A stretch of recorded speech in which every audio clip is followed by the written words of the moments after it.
Isang magagawa nyo ay pag-inom ng malamig na tubig. Inaatake na siya, i-cold water mo na yan. Pwede ka doon sa, yung sa faucet na malamig.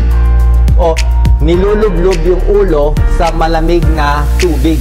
Lubog for 10 seconds. 10 seconds lang. Inom ng malamig na tubig, baka mag-normal yung puso.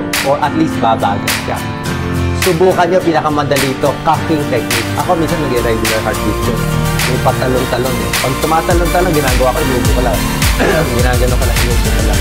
Or minsan, deep breathing. Pwede rin deep breathing, pigil.